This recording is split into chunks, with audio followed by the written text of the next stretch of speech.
Dans quel monde vivons-nous? Dans quel monde vivons-nous? Dans quel monde vivons-nous? Dans quel monde vivons-nous? Soyons honnêtes avec nous-mêmes. Nous vivons dans un monde de quoi? D'argent, de violence, de sexe, de mensonges.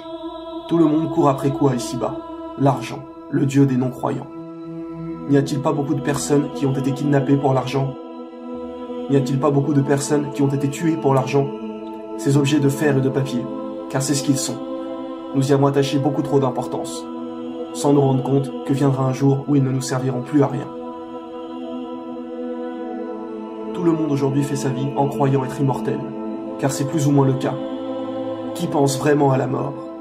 Qui se dit un jour « je ne serai plus là » en y pensant sérieusement? Nous vivons et travaillons que pour une chose, les biens de cette vie d'ici-bas. Mais où sont nos provisions? Où sont nos provisions pour la vie de l'au-delà?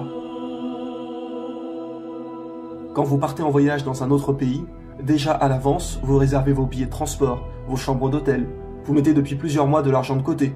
Il y a toute une préparation, n'est-ce pas? Et pour combien de temps? Combien de temps durera ce voyage? Une semaine? Un mois? Mais il y a toujours un retour. Mais gardez bien constamment à l'esprit qu'il y a un voyage auquel il n'y aura pas de retour. Et cette fois, pas d'amis ou de famille qui viennent avec vous, pas de téléphone pour appeler au secours en cas de problème, rien que vous enfermé dans cette boîte. Car fuyez-la autant que vous voulez, vivez sans y penser autant que vous voulez, la mort nous frappera tous. Quand allons-nous mourir? Dans 50 ans? Dans 20 ans? Ce jour viendra, oui. Mais si ce jour était demain? Accident de voiture, arrêt cardiaque, chute mortelle, peu importe. Êtes-vous prêt à faire ce voyage? Avez-vous préparé ce qu'il vous faut pour le présenter à votre Seigneur? Car ce jour viendra bien plus vite que vous l'imaginez. La mort que vous fuyez va certes vous rencontrer. Ensuite vous serez ramené à celui qui connaît parfaitement le monde invisible et le monde visible, et qui vous informera alors de ce que vous faisiez. Imaginez-vous enfermé dans cette boîte sous terre, cloîtré sans que personne ne puisse vous aider. Et les deux anges apparaissent devant vous. Et là, vous avez maintenant la certitude que le prophète avait dit vrai. Et vous vous posez la question, qu'ai-je fait de ma vie? Qu'ai-je fait sur terre? Vouloir m'acheter une maison? Vouloir m'acheter la dernière Mercedes? Qu'ai-je fait? Quand ai-je remercié celui qui m'a donné mon père, ma mère, ma nourriture, ma santé? Comment ai-je pu être aussi bête pour ne pas agir avant avec tous les avertissements de notre prophète? Pourrais-je seulement revenir en arrière pour prier un peu plus? En y réfléchissant bien, qu'est-ce que 5 minutes de prière dans une journée comparé aux heures que j'ai passées sur ces sites interdits, sur ces heures passées au cinéma, au casino, en boîte de nuit? En y réfléchissant vraiment, à toutes ces heures perdues, qu'est-ce que cela m'a apporté? Il faut que je trouve le moyen de revenir en arrière. Seulement quoi? Il est trop tard. Les deux anges vous regardent et vous posent les 3 questions fondamentales qui sont: quel est ton Dieu? Quelle est ta religion? Et qui est ton prophète? En sachant cela, beaucoup de gens se rassurent tout seuls en se disant « Ah, ça va, c'est facile, maintenant que je sais quelles sont les questions, je pourrai répondre. » Seulement ce jour-là, ce n'est pas votre langue qui parlera, mais votre cœur. Et si vous ne croyez pas fermement en Allah et en ses prophètes, la seule réponse qui sortira de vous sera des bégaiements. Et la punition annoncée de notre Seigneur sera vérité. Pour ceux qui auront été pieux, les anges leur ouvriront une porte de l'enfer et leur diront « Voilà ce que vous auriez eu si vous n'aviez pas cru en Allah. » Puis ils leur ouvriront une porte du paradis et leur diront « Voilà ce que sera votre récompense pour avoir été pieux sur terre. » Et pour ceux qui n'ont pas cru, les anges leur ouvriront une porte du paradis et leur diront « Voilà ce que vous auriez eu si vous aviez cru en Allah. » Puis ils ouvriront une porte de l'enfer et diront « Voilà votre destination pour votre médisance. » Les musulmans patienteront baignés dans le bonheur attendant que le jour du jugement arrive, tandis que les autres subiront les affres de la tombe jusqu'au jour de la rétribution. Et quand toute âme sera morte et qu'il ne restera plus rien de la terre, alors le jour du jugement dernier arrivera. Nous serons tous terrifiés, affolés, chargés de nos fardeaux. Et malheur à celui qui aura tourné le dos à la religion, car il supportera une charge bien lourde. Allah nous dit en parlant des non-croyants qui ne pensent qu'au bien d'ici-bas, ces gens-là aiment cette vie éphémère et laissent derrière eux un jour bien lourd, le jour du jugement dernier.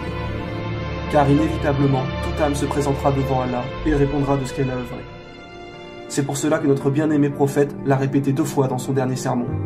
Il nous a dit « Souvenez-vous, un jour vous vous présenterez devant Dieu et vous répondrez de vos actes. » Et ça y est, ce moment arrive. Imaginez-vous tous ces moments où nous avons pensé à Dieu, à comment cela allait être, à ces moments de doute, d'hésitation.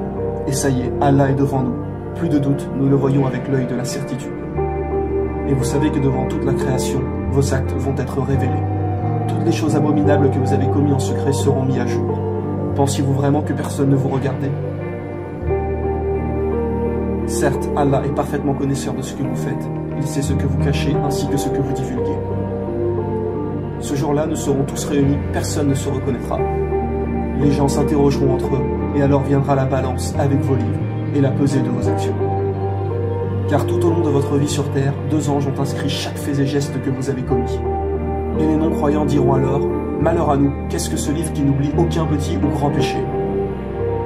Il y aura bon nombre de péchés que vous-même auront oubliés, mais que notre Seigneur, lui, n'oublie pas.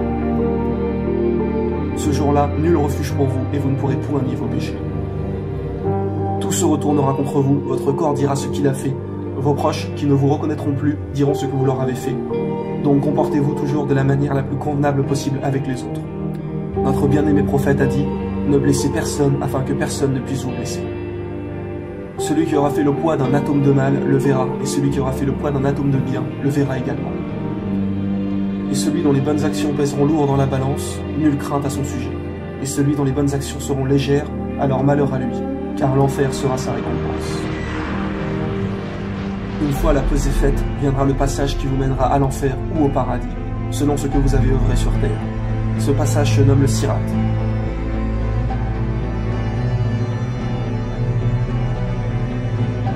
Il n'est pas un seul d'entre vous qui ne doive un jour aborder de front l'enfer.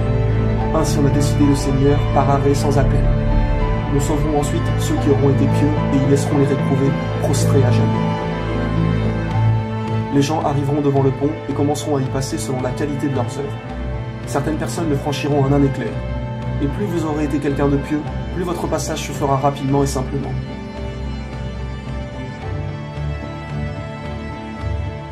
Mais inversement, si vous n'avez pas cru, plus vos mauvaises actions seront nombreuses, plus il vous sera difficile de traverser. Le bon se trouve dans l'obscurité la plus totale. Les croyants auront une lumière qui les éclaireront selon leurs œuvres. Donc le pieux musulman n'a aucune crainte à se faire. Sa lumière sera grande et lui éclairera bien le passage. Pour certaines personnes, celle-ci sera faible et s'éteindra par moments, tandis que d'autres n'en auront pas du tout. Les crochets attraperont les mécréants et les feront chuter dans le feu de l'enfer.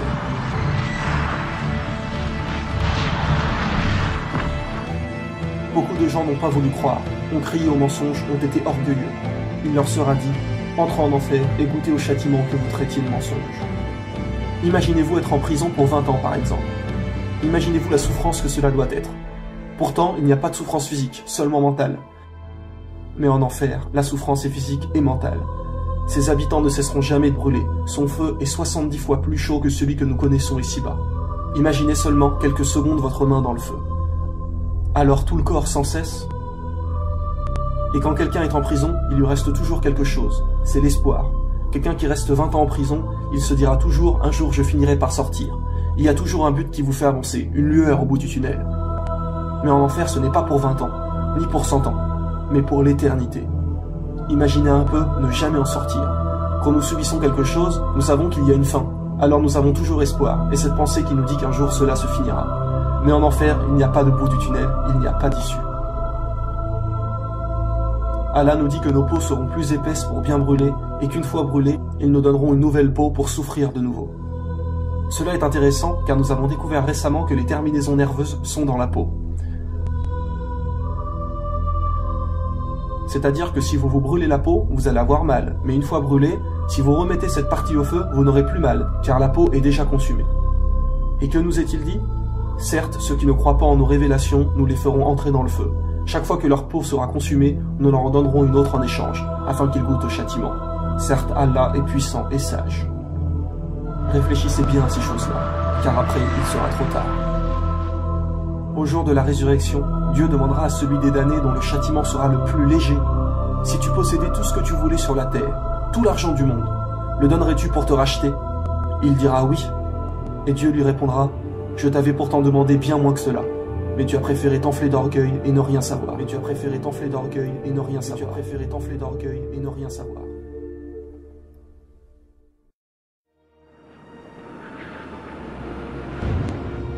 Quant aux croyants, une fois le pont du Sirat franchi, ils se retrouveront avec les prophètes et le dernier Mohammed devant les portes du paradis. Le prophète Mohammed arrivera devant ces portes, et l'ange qui se trouve derrière demandera « Qui est-ce » Et le prophète répondra « C'est moi, Mohammed ». Et l'ange répliquera « J'ai ordre de n'ouvrir qu'à toi, car notre bien-aimé prophète sera le premier à franchir les portes du paradis. » Suivront ensuite tous les autres prophètes. Et sachez bien que certaines portes du paradis sont destinées à ceux qui excellent dans certaines œuvres. Par exemple, il existe les portes du jeûne. Oui, seuls ceux qui ont jeûné pourront y rentrer et savourer les délices qui s'y trouvent. Ce jour-là, on appellera les jeûneurs, et ceux-ci y rentreront. Ensuite, les portes se fermeront, et plus personne ne pourra jamais les franchir. Sachez qu'aux portes du paradis se trouvent 2 sources d'eau. Chaque personne en boira avant d'entrer. La première source vous fera devenir grand et beau, et vous demeurerez tous à l'âge éternel de 33 ans. La deuxième source vous retirera de vous tout mauvais sentiment. La jalousie sortira, l'orgueil, la fierté, le mensonge, la violence, etc. pour ne laisser place qu'au bien. Hâtez-vous vers le pardon de votre Seigneur et vers un jardin large comme les cieux et la terre. Préparez pour ceux qui craignent Allah. Rien que l'odeur du paradis peut se sentir à une distance de 100 années de marche. Imaginez-vous devant ces immenses portes qui s'ouvrent pour vous. Les portes du paradis sont très larges. Une marche de 40 années sépare un battant de l'autre. Et pourtant, ceux qui entreront au paradis seront en si grand nombre que ces passages regorgeront. Vous voilà franchir ces portes, où vous entendrez les anges vous dire « Paix sur vous, entrez au paradis pour y demeurer immortel. Vous ne subirez plus jamais aucune difficulté. » Derrière ces portes, la maladie n'existe plus. Le trop froid n'existe plus, le trop chaud n'existe plus. Vous ne serez plus jamais triste, plus jamais stressé. Vous n'aurez plus jamais mal nulle part, ne serait-ce qu'un fourmillement dans les pieds. Aucun ennui, aucune lassitude. Les gens auront leur domaine à eux, immense. Quoi qu'il arrive, vous ne pourrez jamais être triste et vous obtiendrez tout ce que vous désirez. Allah, notre Seigneur, nous demandera ce que nous voulons. Il nous suffira simplement de demander. La nourriture du paradis ne sera pas la même qu'ici-bas. Tout sera d'un goût les plus parfaits. Des choses que nous ne pouvons même pas imaginer. Lorsque vous rentrerez, on vous sera dit « Voici le jour qui vous a été promis ».